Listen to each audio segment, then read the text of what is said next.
And in progress. Good morning, everybody. Producers, Mindset Session, Producers Club. We got the one and only Bryan Almeida with the Almeida Realty Group. Bryan, Good morning, brother. How's everybody doing? doing great. Happy Friday. Happy Friday. Happy September as well, right? It's been moving fast. How have you been? Another beautiful day in paradise, brother, as always. So tell us a little bit about Bryan Almeida. So, Bryan Almeida, really fast, just to give you guys a little background for those of you who don't know me. I started in real estate 10 years ago, 2015, as a real estate assistant. I was the manager of a solar company. We got laid off because they got sold off to Sunrun. I was at LA Mission College going to school. I saw a little paper with a little tab that said looking for a real estate assistant. Pulled the tab, called it. I called Jose Prado, my mentor, hired me as his assistant. A year later, got licensed. Fought for my license, got my license, passed the test on the first exam, and it's been history ever since. Shortly after that, I got my broker's license, and as many of you saw, I very recently got the corporation license too, recently as a real estate officer. So it's been a trajectory of 10 years that we've really built up. So it's been a beautiful blessing to be in this business. Yeah, and that's it. That's really in a nutshell. But and it's pretty incredible what you've how focused you were the past 10 years, starting from an assistant at the back end of real estate to what kind of practice you're running today. And it's not just the real estate aspect of it, right? How did you get involved with the local real estate board? So even before I got licensed, I was hungry for the education, right? And of course, I had a portion of it coming from Jose, but I felt like I wasn't getting much of it anyways. So I started going to all the educational classes and everything that the board had to offer, even as an unlicensed individual. Um, but it really helped make the connections, the networking. I already knew people that were in the business by the time that I got licensed, right? Because of having been that assistant and that component. So when I got licensed, I was dived right deep into committees, started serving on education and events committee at SRAR, and that's when I was able to bring back YPN, turn it into its own standalone committee. Right. I spearheaded that. I did leadership academy. I truly found a lot of value in our local association and our board through networking, education, events, and the saying really holds true in this industry where it's not what you know, it's who you know a lot of the times. And if you know a lot of key people, then a lot of great things happen. I wouldn't be where I'm at if I didn't rub shoulders with Mr. Meny probably how many, 8 years ago, when I had just gone to Home Smart, with Anthony, with Philip, with Emilio. I wouldn't be where I'm at if it wasn't for having had these relationships that truly were fostered through involvement at our local association. Yeah, well said. And I think a lot of people, I mean, we all part of a board, right? Some board, some people, maybe a few boards as well. But uh, the deeper you tap into it and really get involved, like you mentioned, that's just kind of, open more doors for you and more opportunities. Absolutely. And you're on a path to take even kind of more leadership positions in the. I mean, you're also part of the a board member, right? Yeah, so I've been a board of director for 2 terms now, which is about 4 years. I'm going to be running. I have every intention to run again. So I will be coming to you guys to please vote for me in about we're in about 2 weeks when voting opens up. Definitely would appreciate it. And then I do have every intention to run for president of this association. SRAR is the fourth largest association in California, and I definitely feel that our leadership should resemble our membership. And I want to bring that to the forefront of our leadership and kind of take the helm at that point. I ran last year. It wasn't my time, it wasn't God's time, but going into this year, definitely feel like I have a lot to give. So if I do get it, I'll probably be, if not the youngest president, the second youngest president in the 100-year conception of SRAR. So I'm The definitely trying to the bring that. youngest, the best looking. I mean, you're gonna hit Oh, some category for sure. So it's gonna be amazing. that's why we're friends. Good looking folks stay together. Tell me about your team. I mean, how big is the team right now? I mean, you guys are very active, right? How big is the team, and how did you go about, hey, I don't want to do it by myself. Let's work with more. other people in different capacity. Absolutely. I've always been a big fan of collaboration, man. Um, I tried making a team before, it didn't go anywhere. I was too, I had a different vision. And again, like-minded people align to each other, will always gravitate to each other. That's something my brother Philip Crispino said a lot of the times too. Um, when I decided to structure this team, I was really at a way better position and I really came across the right people. Someone who's key to my organization is my right hand, Aleli Rodriguez. She's on the call, I'm sure. She's definitely one of the strongest suits that I have. And we really work together to be able to foster and bring up the rest of the team. We have a team of about 10 right now. Um, Full time, part time, anything and everything in between. But I really think that there has to be a synergy. And no one in this life, no one in business, I will always say, gets anywhere on their own. Anyone that tells you that they made success on their own isn't really telling the true story. There's always key figures in our lives that have helped us get to where we are, right? Mentors, coaches, and partners. And I'm a big believer, like I said before, in collaboration. And my team is has been blessed for the last few months where others haven't found success. We've been somewhat successful. We're very blessed with that, but it isn't because we're lucky. It's because we put in the work.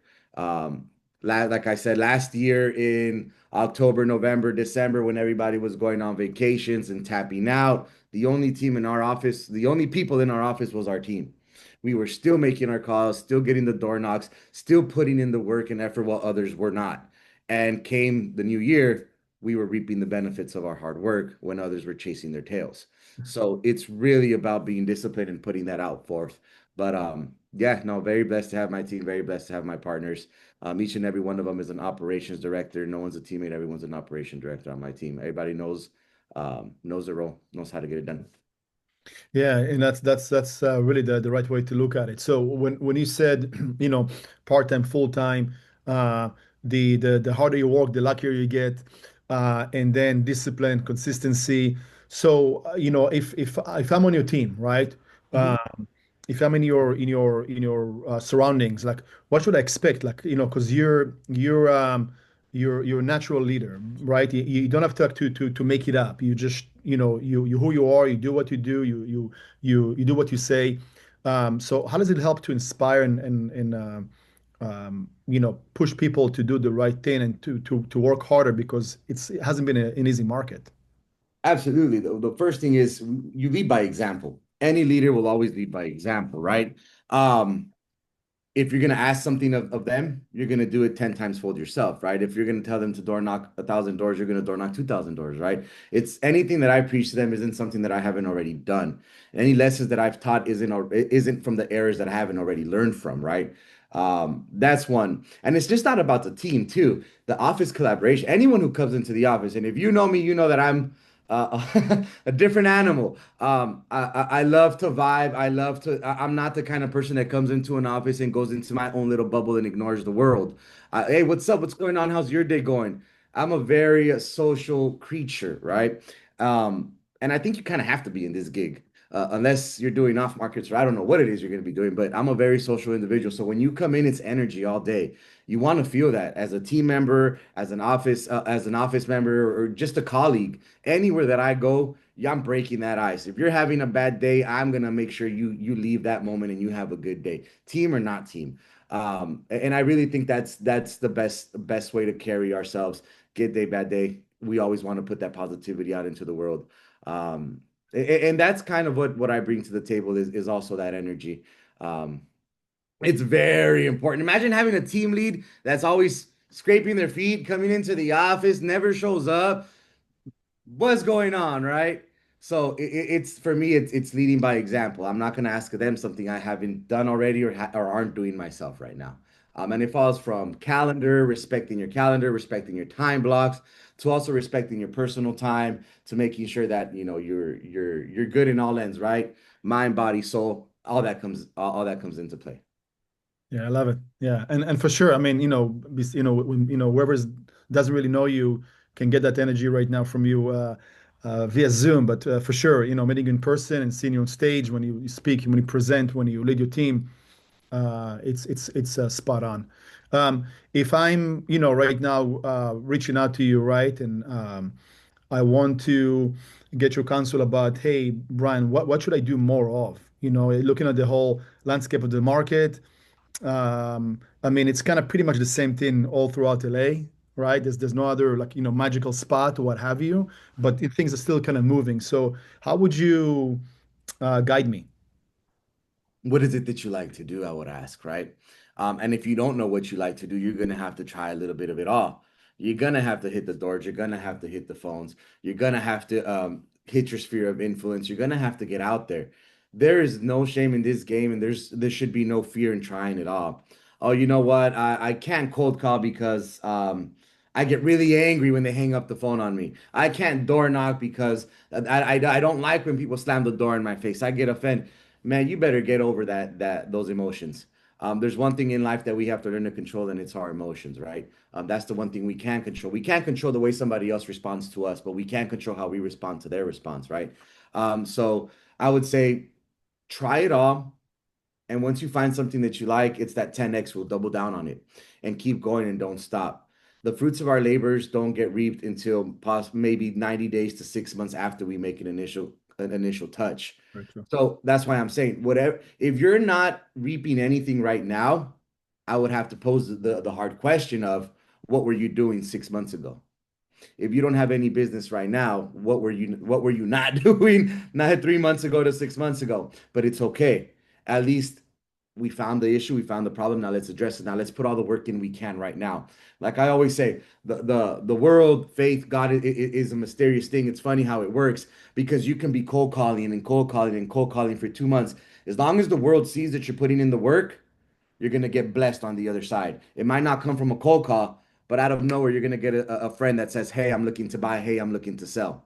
But if you're not putting that work out into the world, you can't expect for that to come. So that's the way that I see it. Just always focus, always work, find out what it is you like. And it doesn't have to be the conventional stuff. I was talking about this on a podcast yesterday. Um, the conventional ways, cold call, door knock, sphere of influence, social media. We all know this. We should all practice it.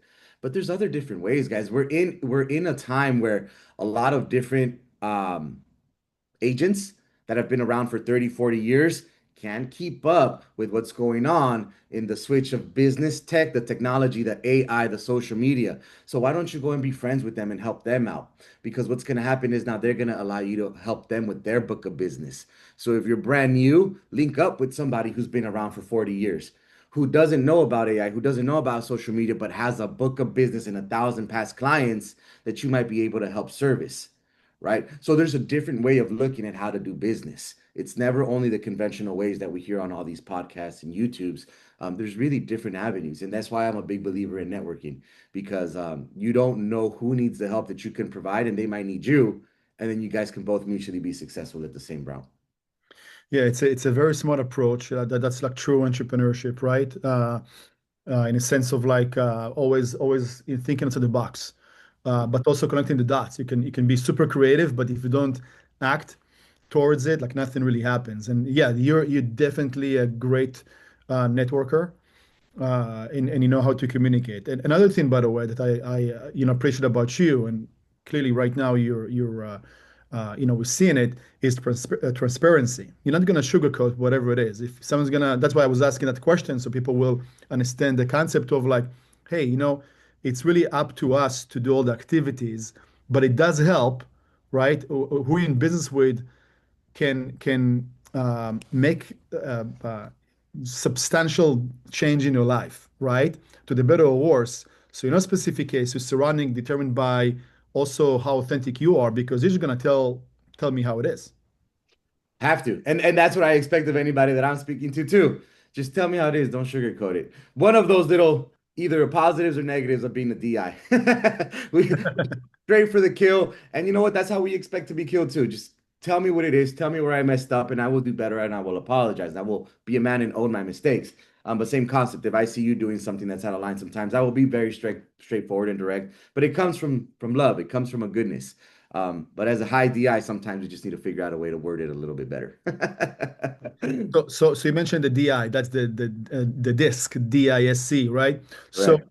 tell me about that for a second, because um, people sometimes like we get caught with life, business, flow, what have you. We're like, why should I stop for a second and take like a behavioral assessment? What do I need it for?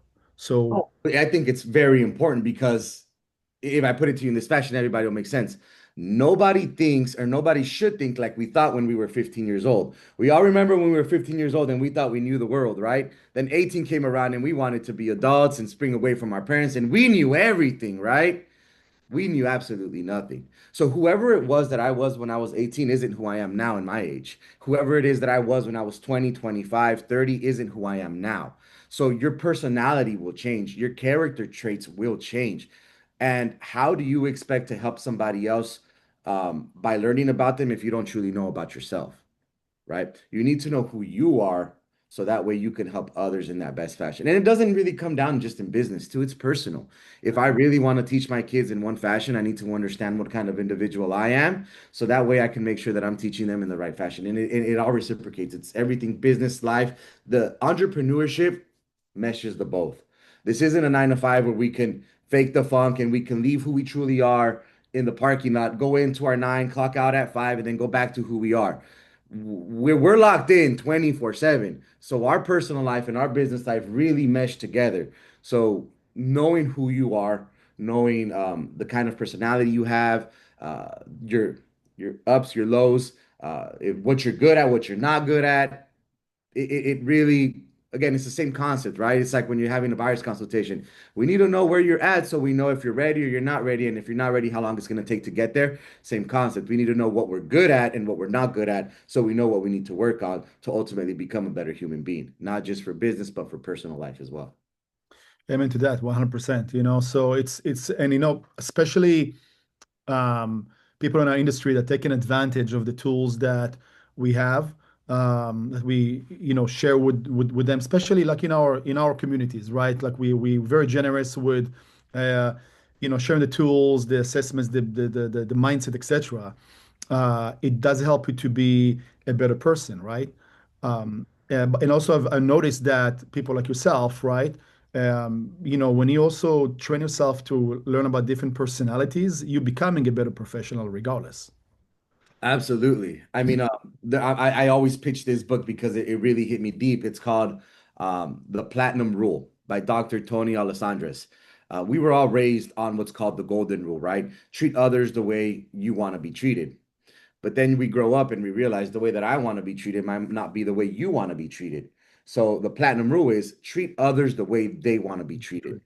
That's it, right? I may want you to be direct with me and be straightforward, but that's not the kind of individual you are. So I need to figure out a way to communicate with you differently, right? So that's the idea about the platinum rule. It has its own this personality trait. You can get through that book in like 2 days probably, and it really shows you a different perspective as to how to sit down with people and kind of do that mirroring, right? If I'm door knocking and I door knock on a driver that just wants analytics and numbers, I'm going to speak to him how he wants to be spoken to. Analytics, numbers, let me get you the results. But if I door knock, and you guys know I'm from Pacoima, and that's where my farm is. If I door knock in Pacoima, and a little old lady that's 65 years old that only speaks Spanish opens the door, and she shows that she needs some kind of help, and she invites me in for water and food, you better say, yes, I'm walking through that door and I'm accepting what she's giving to me. Even though I have to door knock 100 more doors, slow it down and give them the attention that they want. Treat them, even though I'm not that kind of person, but I'm going to treat them with that same uh, same environment so that we can be both on the same playing field. And it's never ingenuine. Be genuinely who you are, just on a different level. That's all it is. Never fake the funk in that fashion, but just who are you when you're nice? Be nicer to this person. Slow it down a bit, right? Take a step back. Still be you, but just slow it down a bit. Director, analytical. All right, pick it up a bit. Here's the numbers. Here's what you want. Let me get you the ultimate goal. Amiable. Here, you know what? I appreciate it. Thank you so much. Tonality, posturizing, what you do with your hands when you're sitting. Are they here? Are they here? Are you standing up straight? Are you wiggling around in the chair? Guys, human psychology is very deep, and all that comes into play. Believe it or not, when you're door knocking, even when you're cold calling, when they can't see you. That's why they say smile and dial, right? They can feel the energy if you're low and you don't want to do this and you're tired and hi, I'm just calling to let you know that we listed your neighbor's house. Ill, right? But if you got that energy, you stand up, you're walking around, hey, what's up, neighbor? I just want to let you know we listed your neighbor's house right now. It's a completely different message and it's received differently. So I think all those components come into play. I love it. Yeah, I'm also. It's pretty impressive that you donut and people invite you to eat. I might have to, go and donut with you sometime. More often than you think, Yeah, surprisingly, it's a like free meal. during lunchtime, we're gonna go donut together. Uh, by the way, what you said about the platinum rule, it's platinum. I would say it's gold because think about the basics. Like when you talk to people, then we usually ask, how would you like to be? What's the best way to communicate with you? Text, email, like how do you prefer? Same thing over here versus, hey, let me tell you how I want you to communicate with me, right? So that's a very, very great share, and For sure. philosophy. No, Thank and you. and it still applies not just to clients, but it applies to the people that you work with your colleagues. When you're sending offers with the other agents, guys, our clients will work with and we'll have a lifespan of maybe every 5 years if they're buying a house and then they'll sell later down the line. Mhm. But the other people in this industry, you're probably going to see more often. So how you're able to communicate with them and build a relationship with them really is really important, guys. You never know who that other agent is or could be or what. So you always treat them with respect and the communication, same concept applies to that. So again, business, professional, clients, agents, colleagues, anything and everything in between. I love that. Yeah. Again, once again, psychology rules, and you're doing a great job leading and living by it.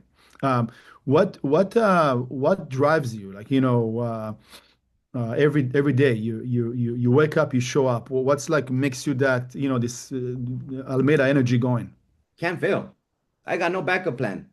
I got nobody behind me. I ain't got no rich parents. I ain't got an inheritance coming. I cannot fail. I'm the only lifeline for not just me, my kids, my family, my team. There is no fail. I cannot fail.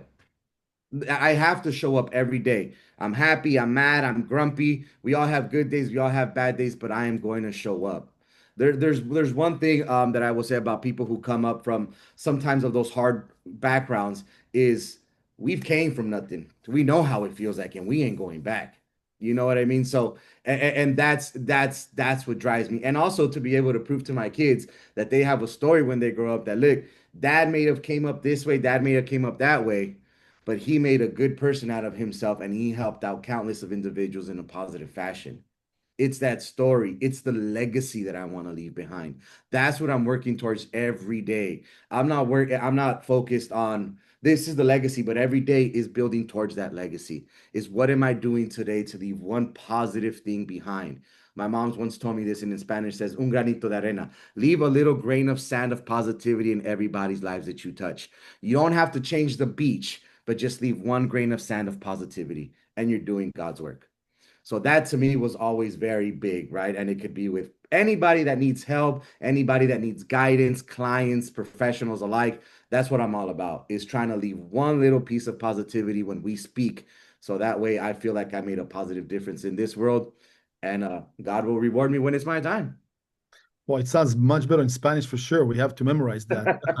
Well, your mom clearly is an amazing person because that's definitely resonates with I believe with all of us, right? So that's another great share, and really explains more of who you are, right? Thank you for Of that course. share. Uh, what's your kind of first half day routine looks like? I mean, we got to travel together a few times. Brian is maybe the only person who ever beat me to the gym that I know.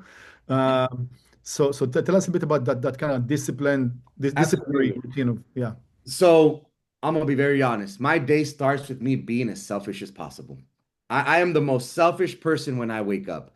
I hit the gym. I wake up at 4 in the morning. You see, throughout the day, it's all about giving. We're pouring into everybody's buckets, but we really need to take the time to pour into ours.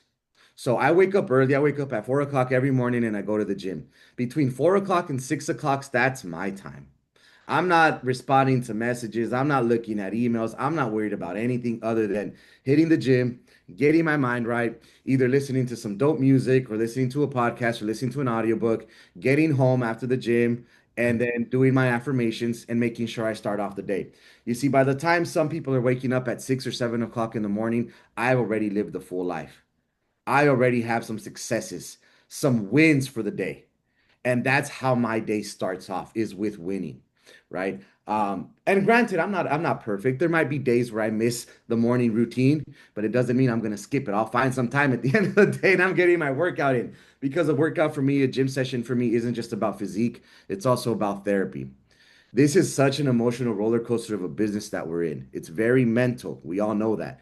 Um, how do you get that out? Our clients' stresses could really attach to ourselves. How do you get that out, right? For me, it's the gym. That's my therapy session when I have to deal with everything that's going in. Am I doing this right? Am I doing that wrong? We all know we overthink things sometimes, but for me, that's when I'm thinking, that's where I'm getting myself right in the head. So that way, when the time comes, 7 o'clock comes, kids are up, getting ready for school, dropping them off, 8 o'clock, 8:15, we're in the office and it's on to the day, on to the races, on to the lead generating, on to the appointments and helping out the agents and helping out the clients and getting through the day and pouring into everybody's bucket. But that's how my day starts off. Very, very selfish. Um, and I'm proud of that. I'm proud of saying that I have 2 hours because if you don't have time for yourself, you will get burned out. And you're not just going to suffer through it, but the people who are around you will suffer through it because you're going to be a grumpy, you're going to be muggy, you're going to be so sad, scraping your feet and that ill energy. And that's not something that I'm putting off to anybody. I'm gonna own myself and I'm gonna make sure that I'm never putting that off to nobody. That's why I wake up early. That's why I start my day the way it does. I get to the office, I do what I have to do. Very disciplined too. At 2 o'clock, I'm off to pick up my son from school. I drop him off every day and I pick him up every day. Um, I really want to be present there for him. Again, not having had that parental figure picking me up from school or have him around, I very much make sure in me that I'm there for him the way that I would have wanted somebody to be there for me. So I'm always at my kid's school. I'm always picking him up at it. I'm at every event. I am that dad that stands on the fence and waits till he walks into class, and is waving at him, even though he gives me the side eye sometimes and turns away, gets all embarrassed. I do it more for me than for him sometimes, but I know sooner or later he's gonna remember that daddy was standing behind that fence, embarrassing the crap out of him, just waving hi. Yeah, as long as he's checking out, he's still looking for you. So that's spot on, man. That's funny. But nobody knows this dad like you go. Oh, that it's that dad. Oh yeah, the whole school staff knows me already. They're like, ah, here comes this guy again. That's awesome. But by the way, I do define it as what you mentioned about being selfish is selfish for the benefit of others, Oh yeah, right? yeah. So that's spot on, and I love that about you because that's how it should be, and consistency definitely, and the routine gives you makes you more powerful because it's really hard in this like, most things are uncertain. So one way to create certainty to ourselves is just to have that, put things in the box, right? And have that kind of routine, consistency, discipline. Time block for sure. Something that again, Mr. Crispino taught me many years ago. The time block where he picked it up from Boulder, wherever you picked it up, Philip. That was gold. I have it time blocked in my calendar, in my Google calendar, from 4 o'clock to 6 o'clock. It's workout time. It's me time. And then I really respect my calendar. Anyone who knows me knows I have a calendar that's completely colorized, and I live by my calendar. I live and die by my calendar for sure. Yeah, I love that. Something to, excuse me, to leave us with. Um, we're heading towards the last quarter of this year.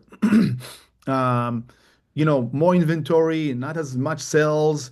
People still not trusting the purchasing system, rates this, rates that, affordability, what have you.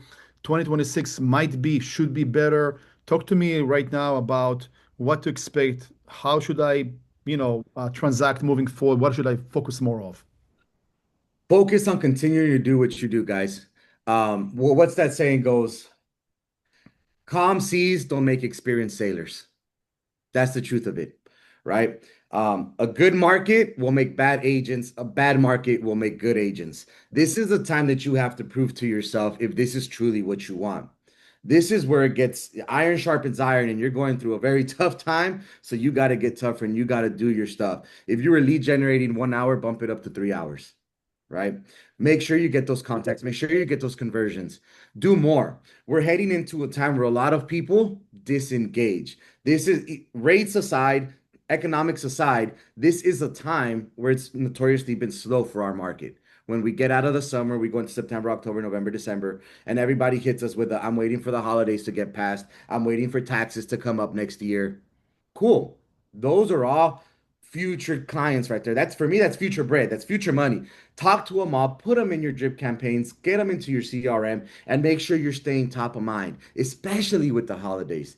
That's a great reason to touch everybody. And we have so many reasons for the next few months to get in touch with them. But what you're going to notice is in the industry, there's going to be a lot of agents that you're going to see on Instagram on vacation, traveling, spending all the fruits of their labor. Work while others sleep. So that way you can live a life that others can't. Do what others aren't willing or cannot do so that you can live how others can't. That's the idea, right? So I challenge everyone to double down on what it is that you're doing. Um, Take a time block, especially right now in September, and start thinking about next year. You don't business plan in January. You business plan September, October, so that you know how your year is going to go. Because if you want 20 transactions in January, then when should you be doing the work? Somewhere around September, October, right? So get all that done. Really, and I'm not preaching anything that hasn't been spoken before. I'm not reinventing the wheel, but sometimes we have to hear things in a different light to receive them in a different fashion. So work on your business plans, revisit your business plan and see if you're going to finish the year you thought the way you thought you were. And if not, then tweak it and double down on what you have to do and then start working on next year's agenda, right? Start planning your family trips because everything comes around that, and then start planning how you're going to go throughout the year and then start executing. um, we're all great about going to conferences, we're all great about listening to podcasts, but without application it means nothing. So that's the biggest thing. Apply everything that you're learning. If you attend one of these sessions, if you attend a conference, taking all those notes, taking pictures of the big screen. How many people go to conferences, they're taking pictures of the screen and they never look at them again? Go back, revisit your notes, and apply what you're learning. That's how you will find success. Amen to that, brother. And you're definitely a doer, not just a talker. Bryan Almeida, un granito de arena. Did I say Granito it de right? arena, mi amigo. Exactly. Thank you, Emilio, for the script. Hey, it's been a pleasure. 30 minutes went like this. There's definitely room for more, and more to come, my friend. So I appreciate you. That was inspiring and motivational and authentic. You're the best. Thank you guys for having me. And hey, if anybody needs a spark of energy, find my number, give me a call. I will help you get through the day, I promise. Oh, thank you. What's your number, Brian? Absolutely. It's 818-405-6786. All right. I love I it. love it. All right, guys. Brian Almeida, Thank you. thank you. Blessing. Happy Friday, everybody. Thank you so much. Happy Friday. Thank you, Brian. You're the best. Thank you, Manny and Brian. Thanks, guys. Bye-bye.